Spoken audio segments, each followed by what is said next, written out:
Ladies and gentlemen, welcome to the first ever Metropolitan Report Live. I am your host, Alfred Jr. We've got a new look. We're live. You can leave comments. I respond to them in real time with your questions, your concerns. Good to be here. Trade deadline has come and gone. Trade deadline was today, 6 p.m. It is now 8:22 p.m. live Eastern time. And we are live, ladies and gentlemen. The Mets making some splashes at the trade deadline, but let's start with the first things first here. We've got the comments before we get into it. And my good friend Barry Grant Jr. says, "About damn time." Yes, sir. And shout out to the Grid Network. Great team of content creators to talk about sports. You can, as you see below, it says Grid Network there on the far right hand side, down there. So we're live on YouTube. We are live on Twitch. We're live on Facebook. So we are here live, and in effect, I am Alfred Barcer Jr. once again. Good friend of the show, Bryson Carver, also a Grid Network content creator. Mets got a real bullpen now. Yes, they do. They absolutely do. Barry Grant Jr., best bullpen in baseball. We're going to talk about the Mets bullpen and much, much more. We're going to get into it here live on Metropolitan Report Live. And the baseball purists love your content. Well, I appreciate you for tuning in, and I'm glad you love the content. Much more to come. So, ladies and gentlemen, first things first, before we get into all this trade stuff, and all the craziness that happened the last couple of days, we have to talk about where the Mets stand today. The Mets coming off of a 3-game sweep in the wrong direction. The Mets were swept by the San Diego Padres in a 3-game series from Monday to yesterday. The Mets off today, traveling back to New York. They'll start a 3-game series with the San Francisco Giants. Ooh, the Mets is interesting. The Mets just had a trade with them, and now they got to play them. The Giants, not the same either. We'll talk about them in a second. But as of today, because right now, as it stands, it is July 31st, 2025. The Mets are in first place in the National League East, leading those Philadelphia Phillies by a half game. The Mets 62-47. The Phillies 61-47. Dog days of summer are here, folks. The rest of the division doesn't matter. The Marlins are in third, but they're 9 games behind at 52-55. The Braves, shockingly, who had the Braves at 16 games behind at this point in the season, 45-62 they are. And the cellar dwellers, the Washington Nationals, at 44-64. Barry Grant Jr. says, "Congrats on 100 subs, much more to come." Thank you, sir. You have been a great mentor to this program. So, New York Mets in first, hanging on by a thread, half a game. Well, we got to go over the trades that they made.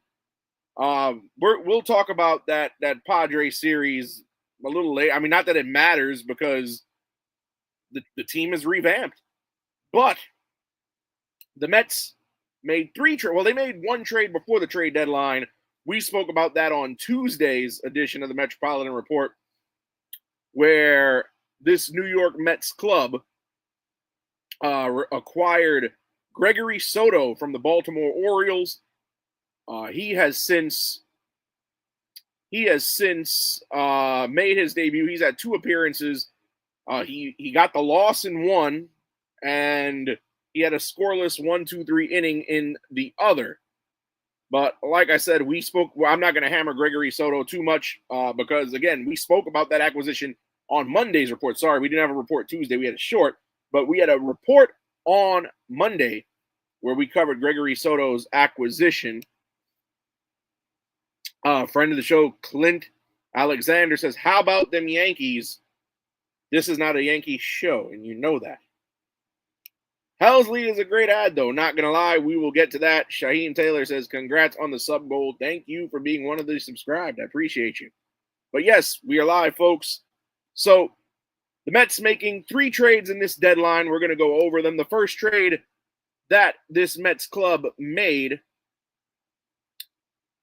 they ended up getting Ryan Helsley. Yep, Ryan Helsley, the former St. Louis Cardinals closer, is now a member of the Mets bullpen. And of what did they give up for Ryan Helsley? Well, they gave up prospects. They did not give up any major league players.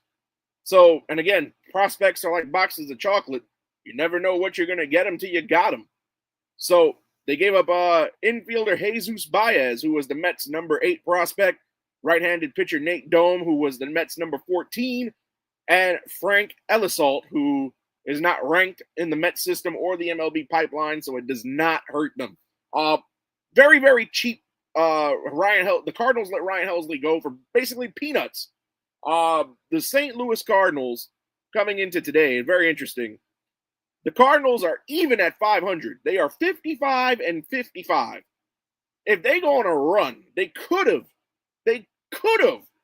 made a run, but they decided to be sellers instead of buyers, which is very interesting. And that tells you where the front office thinks that this team is going to go in the next 2 months and some change. As Clint Alexander says, they gave up a can of corn for Helsley. Yes, they did. Shout out to Romy is the best. Yes, we are live. Baseball Purist says he's got 2 things. The Mets made a mistake at the deadline. Too many infielders on the Mets. No ace on the team. Starting pitchers can't pitch into later innings. Well, we're going to talk about that. We're going to talk about that, Baseball Purist. I'm glad you brought that up. But basically, Helsley, they got Helsley for nothing. Now, this Mets bullpen needed a lot of help, and I'll tell you why. The Mets hardly have anybody that they entered spring training with in this bullpen. Max Kranick, Danny Young, A.J. Minter, all lost for the season. All 3 needing Tommy John. Dedniel Nunez, who didn't start the season on the active roster, but he got lost to Tommy John as well. Huascar Brazaban has struggled. He just got sent down to AAA Syracuse. So who does that leave? Ryan Stanek and Edwin Diaz from and Reed Garrett from the opening day roster. They shaped up this bullpen. They acquire Brooks Raley. A lot of people scratched their heads on that. Some people were happy to see him back in a Mets uniform. But Brooks Raley, nobody knew what they were going to get from him because he was recovering from Tommy John. He was still recovering and rehabbing at the time of his signing. Luckily, David Stearns somehow had the foresight to see that this guy was going to return to form, and Brooks Raley's been good. But this bullpen got bolstered. Gregory Soto was a good add. The problem with Soto, and not Juan, but Gregory, is that when he's good, he's good. And when he's bad, he's awfully bad. And you can't just rely on one acquisition. So David Stearns went and got Ryan Helsley, got him for cheap. I love this move. I absolutely love this move. The second move that they made in the bullpen, the bigger move, I should say, the Mets have made a trade with the San Francisco Giants, acquiring right-hander Tyler Rogers. Now, I feel that the Mets overpaid for Rogers. I'll tell you why momentarily. In exchange, they gave up Jose Butto, Mets number 10 prospect, who had 3 starts this season for the Mets, and Blade Tidwell, and outfielder Drew Gilbert, the Mets number 12 prospect. Christopher Jones says, let's go out. Thank you. Chris, I appreciate your support. Romy, appreciate you too. But before I even get into stats, I just got to say, Jose Butto was a great Met in the time he was in the organization. Been in the organization since he was a teenager, and I'm very sad to see him go. But sports is a business, however, and sometimes the fan favorites got to go. You know, it was an emotional day for Jose Butto. We'll roll the footage. He had a very difficult time accepting that he had been traded. The Mets organization is all he knew. And maybe the Giants have a different way of doing things. He now has to make an adjustment playing on the West Coast. Here's you'll see how difficult Jose Butto had.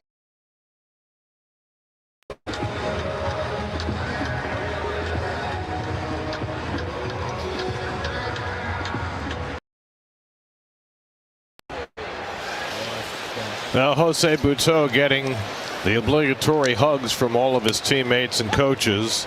It is now apparently official that Butto has been traded to the Giants in the deal that brings the Mets Tyler Rogers. Xander Bogaerts leading off the home third and takes a sinker low. Ball and a strike. Jose Butto did some great work for the Mets the last couple of years, and he will certainly be missed.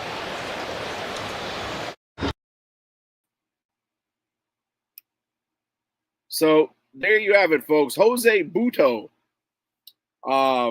very emotional in the dugout when he was informed mid-game that he was traded. Cried, hugged everybody in the dugout, and we don't make it to the NLCS in 2024 and have that Cinderella run last season without Jose Butto. So, Jose, I tip my cap to you. We've got comments here. Royal Ra, my guy Raz in the comments. Yes, sir. He says that the bullpen is bulked up. That's what we are talking about. If you got Facebook on the Metropolitan Report, we're here. YouTube, Twitch, we're everywhere. Baseball Purist says summer night, 60 degrees and sunny, cry me a river. You don't feel bad for Jose Butto at all. Let's see. Our friend JC says I will miss Butto as well. Ross says Butto is a Butto. Good riddance. Oh my God, come on, man. Butto is solid for us, but to see exactly what we are getting in our bullpen, we'll pull up this graphic here. So these are the numbers between the two newest Mets, Ryan Helsley and Tyler Rogers. Of course, Ryan Helsley coming over from the St. Louis Cardinals. He had a win-loss record so far this season of 3-1, an ERA of 3 even, and he's got 41 strikeouts in 36 innings pitched. I like Ryan Helsley for the simple fact that the man was the Cardinals closer. What does that mean for us? That means that we have another reliever that we can put in a high leverage situation. What high leverage situation? The man can come in and we're trailing. The man can come in and it's a tie game. The man can come in with a 1-run lead, and all of that will be safe and maintained. Ryan Helsley, this year was a bit of a down year for him. I mean, an ERA of 3 still is not bad. He's got more strikeouts than innings pitched. So no issue with Ryan Helsley there. But, no issue there with Ryan Helsley. Again, Helsley was the closer for the Cardinals the last couple of years. His fastball has been known to go up to 102 miles per hour. And, it's been with Helsley, it's a great arm to have in the bullpen. He hasn't really struggled much the last couple of years. And again, the Cardinals have just become they've become sellers. And again, it's very telling when a team is sitting at 500 at the deadline and they sell pieces, because that tells you where the front office thinks that the team will end up. So the fact that Ryan Helsley was dealt for nothing, absolutely nothing, is very telling. And on the other hand, we have Tyler Rogers, twin brother of Trevor. And Tyler Rogers now, 4-3 record. Don't mind the record. I mean, that also could mean that, he's had 3 losses. The Giants have used him in high leverage situations, don't get me wrong. But Tyler Rogers at 4-3, that means that there were 3 games he entered where he either surrendered the lead or blew a save. And the Giants have been rotating closing pitchers this season. It's between him and Camilo Doval, who got traded to the Yankees this afternoon, of all teams. The Giants, this is interesting because the Giants are sitting 1 game below 500. They could have made a run at a wild card, and they too dealt Tyler Rogers, Camilo Doval, and of all people, Mike Yastrzemski, the grandson of Carl. So very interesting of what's going on here. But Rogers, despite the record, 1.80 ERA. The only thing is that he is not a strikeout pitcher. He's got 38 strikeouts in 50 innings pitched. So, it's very interesting as we go to the comments. Bryson Carver says, ball legend Drew Gilbert. Yes, we are going to talk about Drew Gilbert momentarily. My good friend JC, my commentary partner at the Intense Wrestling Alliance, finally get to catch one of my podcasts. Thank you, sir. That means a lot. And Ra says, the Rogers throw sideways. The Dodgers hate him. Yes, they do. Of course, for those of you who know baseball, Tyler Rogers, a submariner. He is a sidearm pitcher, throws sideways. And again, the 1.80 ERA, you can't ask for more out of a pitcher. I'll take a sub-2 ERA pitcher any day of the week. But my issue with the Rogers trade is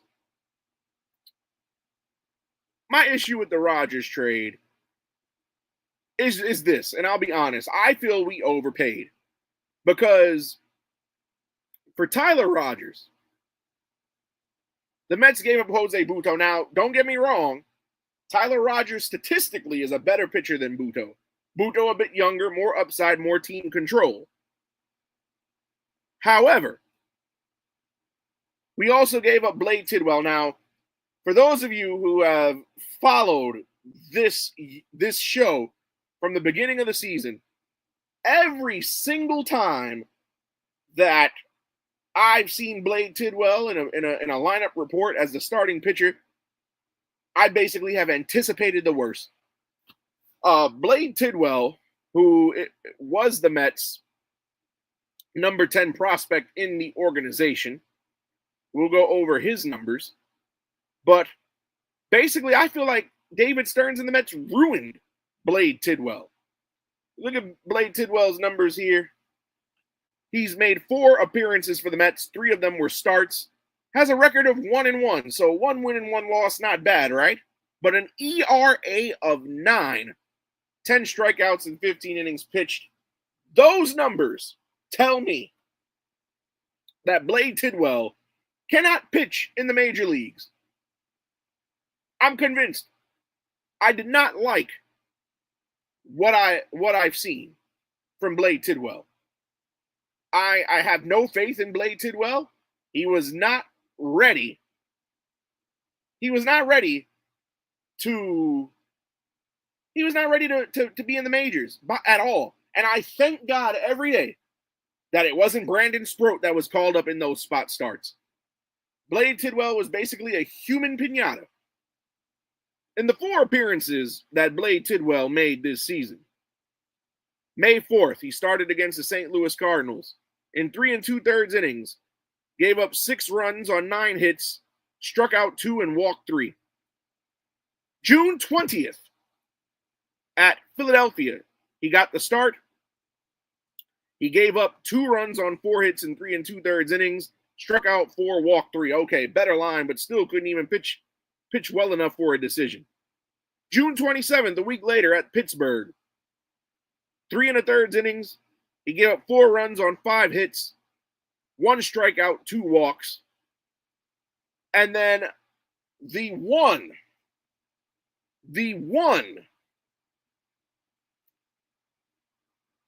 win that he got in the majors, he started against the Milwaukee Brewers. He pitched 4 1/3 innings in relief.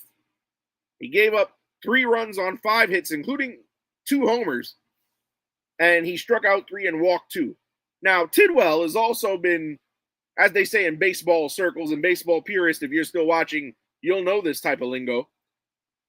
He's been snake bitten by the gopher ball. What that means is that Tidwell just can't seem to stop giving up home runs. Blade Tidwell, in 4 major league appearances, has given up 4 home runs. Mind you, the guy's only pitched 15 innings and given up 4 home runs. He's human piñata.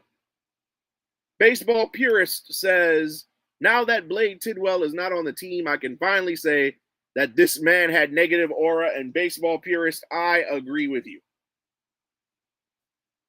I'm just simply not a fan of Blade Tidwell by any stretch of the imagination.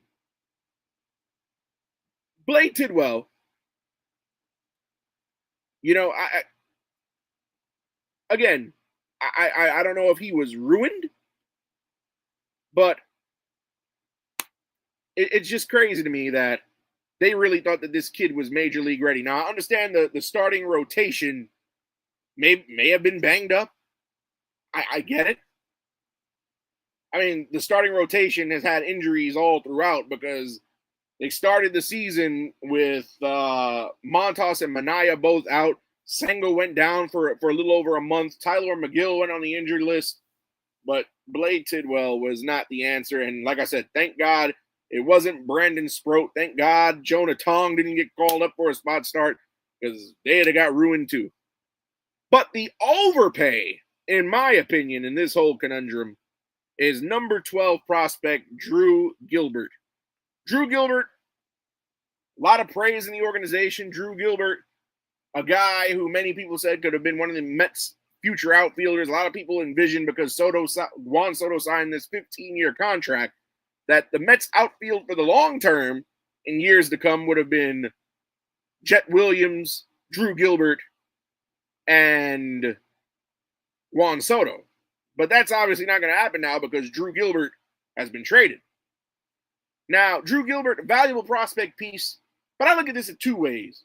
Because, again, prospects are what they are until they pan out. Prospects. And if a prospect doesn't pan out, he's a bum. Now, let's think back to winter 2018 going into the 2019 season.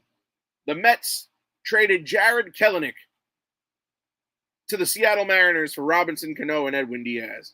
And at the time, everybody said the Mariners robbed the Mets because Robinson Cano was on the decline. Edwin Diaz had a horrible first season in Flushing. Mind you, in 2018, Diaz was the league leader in saves in the American League and in MLB overall, but some people have selective memory here. But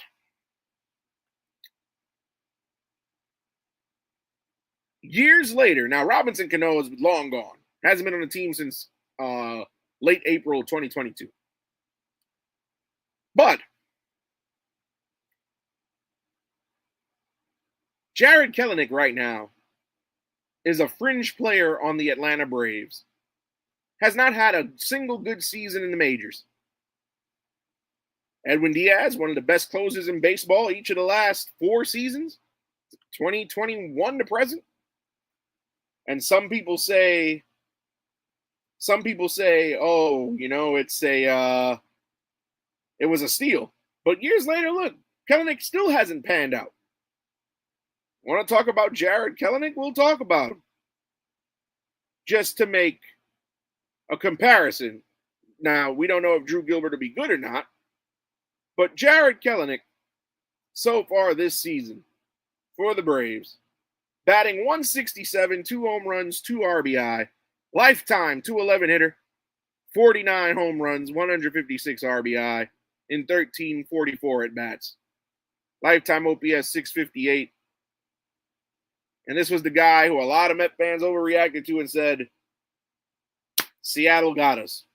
Well, apparently the trade worked out in the Mets' favor because we don't know what Drew Gilbert is going to be like. And you know what?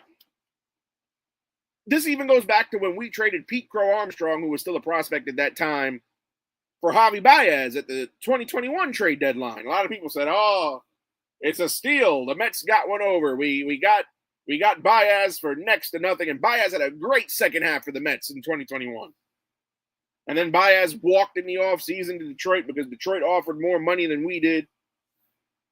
And now Pete Crow Armstrong, who nobody thought at the time was a 5-tool player, is showing out for the Cubs. And he's an all-star this year, and he's mashing. Probably one of the Cubs' second best player, maybe behind Kyle Tucker. But at that time, nobody knew what nobody knew what Pete Crow Armstrong was going to be. And can you really call it a bad trade? Because Baez worked out that half season. He just didn't stay. He was a rental. And look at Baez now, having a career resurgence this year in Detroit, playing center field instead of shortstop. He was an all-star this year as well. Barry Grant Jr. from the All Even podcast, my cohort, says Drew Gilbert had no path to the bigs for the Mets. Gilbert was an Epler prospect, not Stearns. He was never graded high by Stearns. We have enough talent in the minors to be fine. And that is true because we didn't get rid of Carson Benj. We did not get rid of Jonah Tong. We got Mitch Voigt waiting in the wings that we drafted this year. So the farm system is going to be good. Brandon Sproat is still there. So we do have assets on the farm still. The other trade. Now, enough about the Mets bullpen. Well, before we move on, just think about this bullpen for a second because the Mets, their problem with starting pitching is that none of their pitchers not named Kodai Senga can make it past the fifth inning. Clay Holmes has struggled past the fifth. Griffin Canning, when he was healthy before the injury, very rare he would make it past five. David Peterson can go six from time to time. Montas and Minaya struggle to get to five, let alone past five. So the Mets are going to need a bolstered bullpen.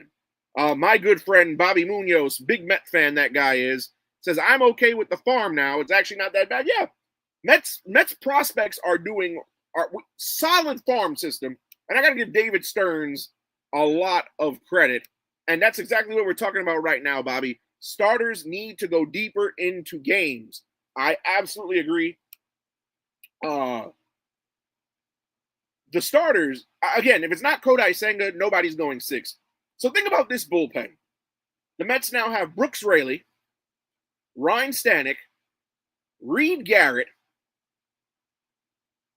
Gregory Soto, Ryan Helsley, Tyler Rogers, and Edwin Diaz. That is a dangerous bullpen, folks. If you go online and Google anything about the Mets right now, they're literally a super bullpen. You know, I have criticized David Stearns a lot on this show. And I said in spring training, and you know what? It was fair criticism at the time because all he did in the offseason was re-sign Pete Alonso to a contract that wasn't even favorable to Pete. 2-year deal with an opt-out after the first year for the player. And he signed Juan Soto, which was more of a Steve Cohen thing than a Stearns thing. And I've criticized him about his approach to pitching. He didn't want to lock anybody up long-term, didn't want to spend any big money. He runs the Mets like it's a small market team, but I was wrong. And Bobby Munoz says, Jet Williams is that dude. He'll be up next season, hopefully so. But don't rush him, though. And bullpen is all-star quality, which it is. But I've criticized David Stearns a lot on this program. But boy, did he have a hell of a trade deadline. He had a hell of a trade deadline. I got to give, you know what? Before we even talk about Cedric Mullins, got A-. Matter of fact, not even A-. A. Give the man an A. He deserves an A for his efforts. For as much flack as I've given David Stearns, as our good friend John Blaine says, hey, how you doing? For as much flack as I've given David Stearns here, he actually pulled off some great moves. Because we got Gregory Soto for nothing. We got Helsley for nothing. Had a little overpay for Tyler Rogers, who was an expiring contract at the end of the season. He may not return, so that might be a rental. But again, Drew Gilbert, I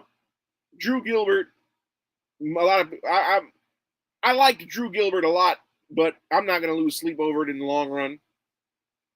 And then the next acquisition that Mr. Stearns made, I got to give him credit for, got Cedric Mullins from the Baltimore Orioles. Cedric Mullins was acquired in exchange for prospect Anthony Nunez, who was the Mets' number 14, Ramon Gomez, who was the Mets' number 30, and unranked pipeline prospect Chandler Marsh. Cedric Mullins, left-handed bat. Here is his numbers this season so far with Baltimore. In 314 at-bats, he's hitting .229 with 15 homers, 49 RBI, 14 stolen bases, and an OPS of 738. Cedric Mullins is a guy who is going to make a difference. Currently, the Mets center fielder is Tyrone Taylor. Tyrone Taylor, while defensively is a gem, his bat leaves a lot to be desired. Now, Cedric Mullins, on the other hand, you're getting a guy who's a bit better defensively than Tyrone Taylor, faster than Tyrone Taylor. Cedric Mullins, he just came off of a highlight play where he robbed a home run at the wall. Former All-Star in 2021 with the Orioles. Lifetime 250 hitter. And you know what they say, 250 today is the equivalent to 300 in the good old days. 101 home runs, 327 RBI, 139 stolen bases in his career, and an OPS lifetime of 744. So Cedric Mullins, a really good addition. Again, Baltimore, they basically did a fire sale. They shipped Mullins to the Mets. They sent Seranthony Dominguez to the Blue Jays in the division, which that's the cardinal sin in my book. You don't want to send anyone in your division, anybody off of your roster. But Cedric Mullins, the Orioles get a haul, so they pretty much tanked in their season. Their general manager, he's probably not coming back next year.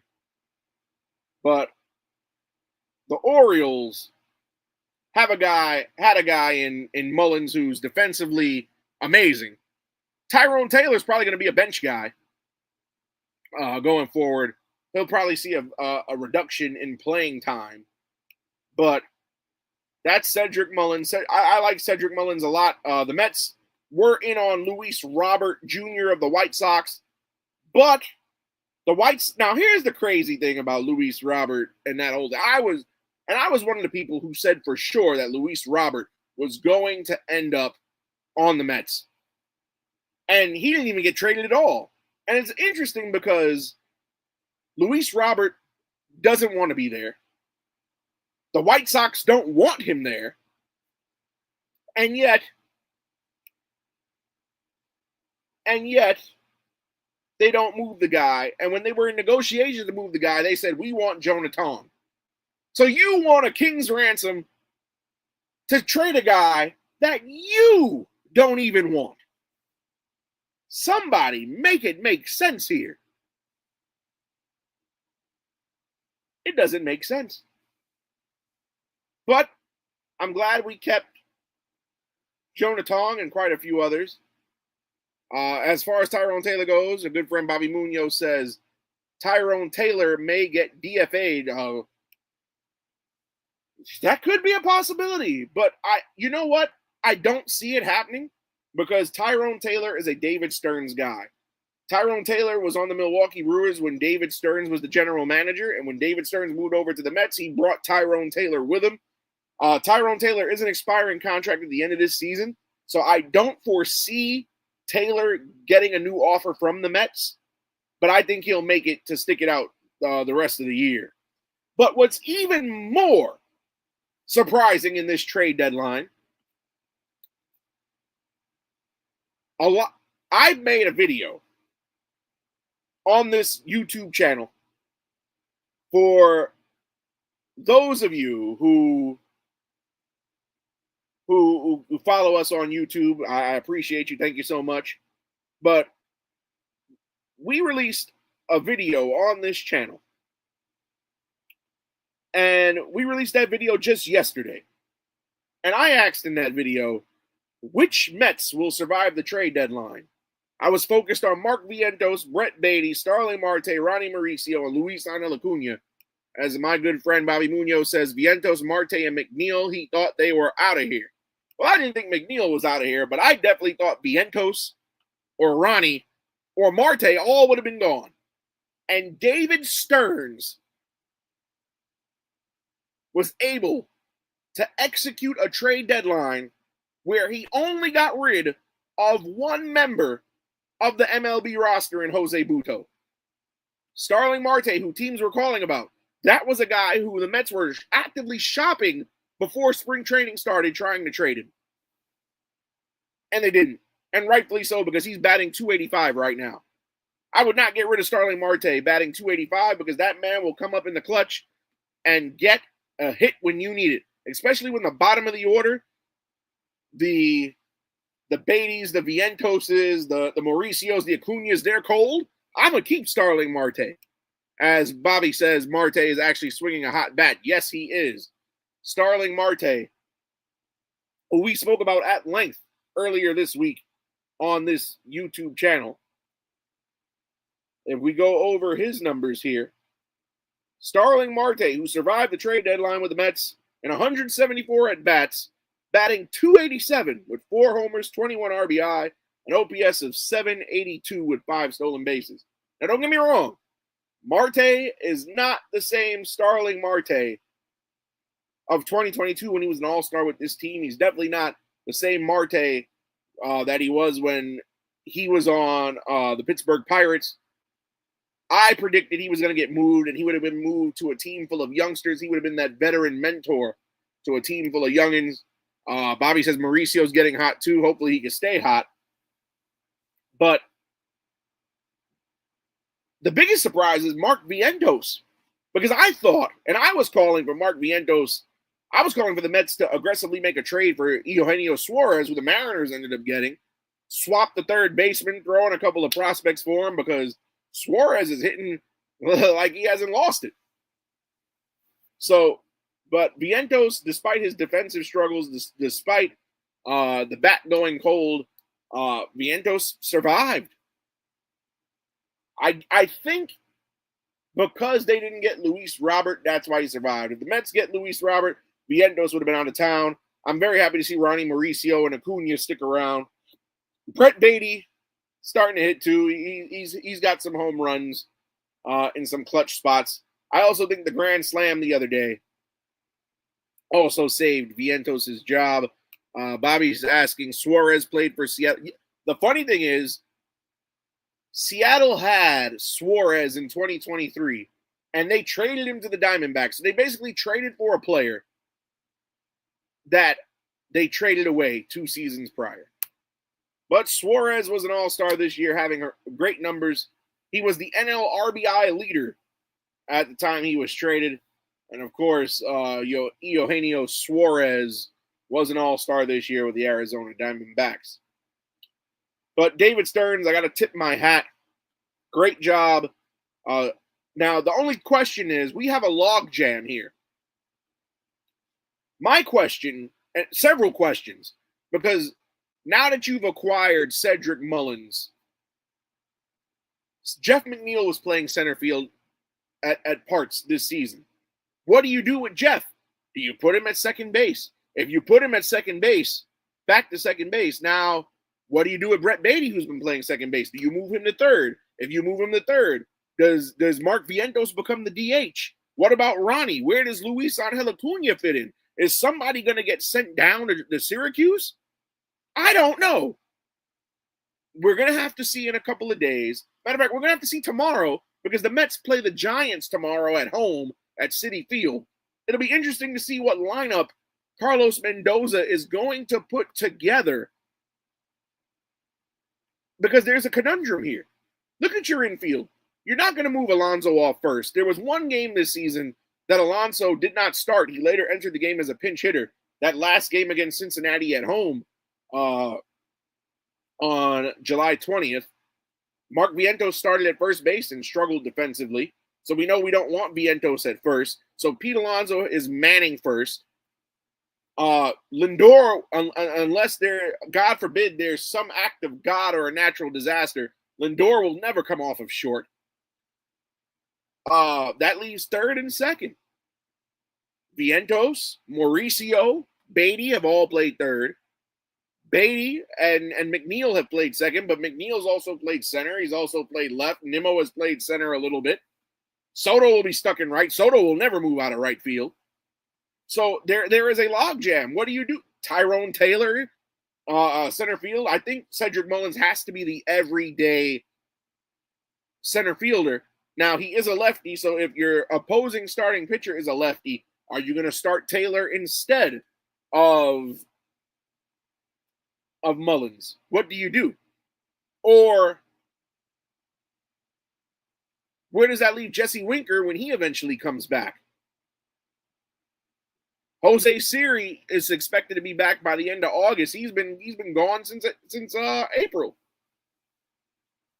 So it remains to be seen what's going to happen with all these routes. Somebody's got to get sent down.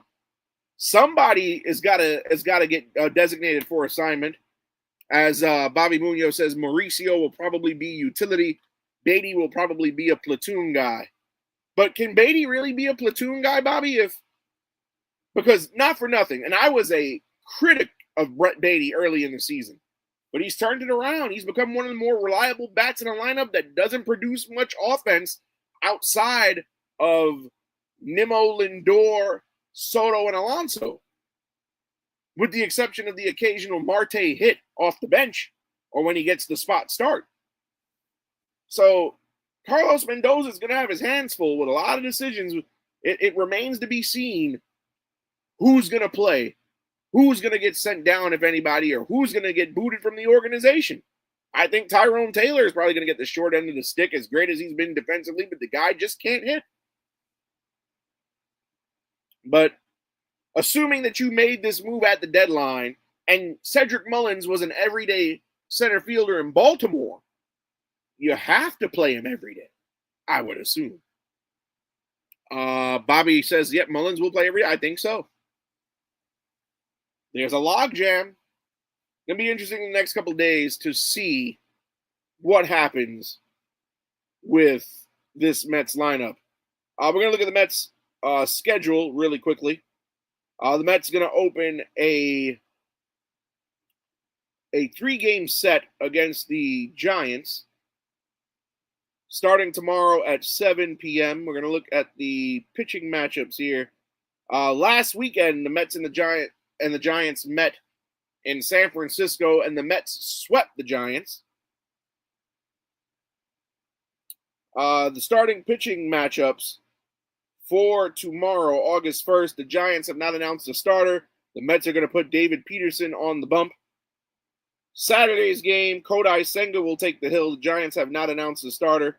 Frankie Montas takes the hill on Sunday in the series finale. Again, the Giants have not announced a starter. And then Monday, the Mets continue the homestand against the Cleveland Guardians. The Guardians, they made moves at the deadline. They've basically been sellers. They have not announced a starter, but Monday, Sean Manaea will start for the Mets. He's 1-1 with a 2.08 ERA, and there's no announced starting pitchers past Monday for the Mets. I think with the state of the Giants, especially that fire sale they had, getting rid of Camilo Doval, getting rid of Tyler Rogers, getting rid of Mike Yastrzemski, who was a big part of that team since 2019. I didn't foresee that trade coming, but I think the Mets take 2 out of 3 from the Giants. That's just my opinion. Before we go, I know we talked about the trades.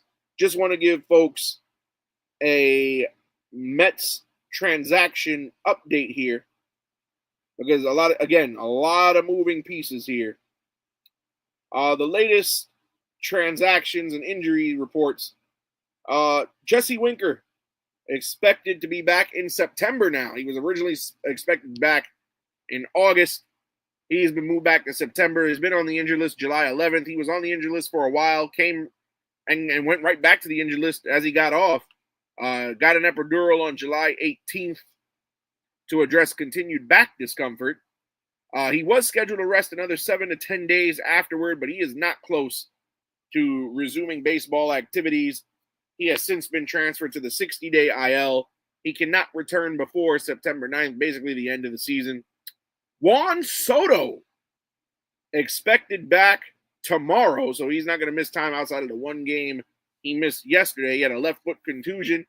He avoids the IL, though, after he fouled a ball off the top of his left foot against the Padres 2 days ago on Tuesday. He should return to the lineup tomorrow when the Mets meet the Giants. Francisco Alvarez with a head contusion. He's day-to-day. He did pass concussion protocols after he took a check swing foul off of his helmet yesterday against the Padres. He flew back to New York with the Mets and could need additional rest, but he does not appear to be an IL candidate at this time. If he should land on the IL, the Mets will call up Hayden Senger from Syracuse to take his place on the roster. And then finally, Paul Blackburn, who a lot of teams were calling about, as Sanders Cancel says Cedric Mullen should bat fifth. I agree with that. I definitely agree with that. Bobby Munoz says, as sad as it is, Tyrone Taylor will get DFA'd. Bobby, if he gets DFA'd, I will tip my hat to you and give you credit. But Paul Blackburn, expected back early August, stretched out to 87 pitches on his rehab start July 27th. We'll make one last rehab start August 2nd, after which the Mets will have to activate him. Otherwise, they'll have to put him in the DFA. And one last note on Drew Smith, who has not pitched at all this year. He's recovering from Tommy John surgery with an internal brace. He's been on the IL since February 13th. He may return the end of this season, is what they're saying, if not 2026. He underwent Tommy John surgery last July, signed a one-year deal with a team option in 2026 to return to the Mets, who are overseeing the rehab. He's been throwing bullpen sessions and should advance to live batting practice soon. I don't foresee Drew Smith coming back late this season. And honestly, I wouldn't rush Drew Smith only because his nickname at one point was Baby DeGrom. You definitely do not want to rush a power reliever like that guy back. My good friend Rohan Wisdom says, what are my thoughts on the Mets losing 3 games to the Padres? Absolutely unacceptable. I spoke on it earlier in the program. I understand. You see, here's my thing. The Padres are a competitive team. They're a great team. Their offense is very dangerous. Luis Arraez, a former batting champion, all-star, Fernando Tatis Jr. will probably be a surefire Hall of Famer when it's all said and done. Manny Machado, another surefire Hall of Famer when it's all said and done. Jake Cronenworth, Jackson Merrill, former World Series hero Xander Bogaerts. That team is really dangerous. So it's no surprise that a team that's fighting with the Dodgers for first place in the NL West served us like that. We should have at least took one game out of it, but yeah, you can't just get swept in series. It's one thing to lose a series; it's another thing to get swept. I thank God that the Phillies lost to the White Sox more than once this week, because we wouldn't be sitting here in first place if we weren't. And the Phillies also improved over the deadline as well. I'm not going to go over that because this is not a Phillies podcast. Bobby Munoz says, I just can't see the guys that have a proven track record not playing in favor of a guy who isn't exactly the biggest threat. No, I agree with you. Tyrone Taylor is going to get the short end of the stick. You want to talk about Tyrone Taylor, and it's sad because I like the guy. He's a hustle guy, great defensive guy, but Tyrone Taylor, batting .201 this season, barely over the Mendoza line. Not very productive either, with 2 home runs, 18 RBIs, and 11 stolen bases. Bobby Munoz says those umpires in San Diego did not like Soto. I definitely agree with you. That was an egregious call. And umpires have been tough on Soto all season. He's definitely been on the receiving end of a lot of bad calls. Balls that were called strikes. So it's no secret this umpiring needs fixing. But folks, we've reached the end of the program tonight. Definitely we will have content on YouTube throughout the week. For those of you watching on Twitch, you can find more Metropolitan Report content on YouTube. For those of you on Facebook, I post a link to everything that this channel posts, so you won't miss anything. Again, this has been the Metropolitan Report. I am Alfred Parsart Jr. If you like this podcast, if you want to support this podcast, go down below. The Instagram is there. The X, formerly known as Twitter, is there. The YouTube is there. And if you want to support the Grid Network, my friends, far right. Before I go, one last question. Bobby Munoz says, my thoughts on Tiffany Stratton in Citi Field. The first time she was there, that was a horrible first pitch. The second time she was there, she redeemed herself. Of course, they were promoting WWE SummerSlam, which is this weekend. If anybody's going to go Saturday and Sunday, MetLife Stadium. But this is not a wrestling podcast. But Tiffany Stratton, definitely not the worst celebrity first pitch in Mets history. That distinction goes to your 50 Cent with his far left first pitch. But folks, this has been the Metropolitan Report. Again, if you like this podcast, share it amongst the people. You know anybody that likes baseball, you know Mets fans, you know podcast fans, sports talk fans, share the show. Sound off in the comments. I thank everybody who was tuned into the first ever live edition of this podcast we've done. As you can see, I got the Edwin Diaz and Francisco Lindor plaques behind me, my autographed Mookie Wilson jersey behind me. We're going to have a good weekend because we are going to win this series against the Giants and stay in first place. And I've said all that there is to say. The only thing left to say is, let's go Mets.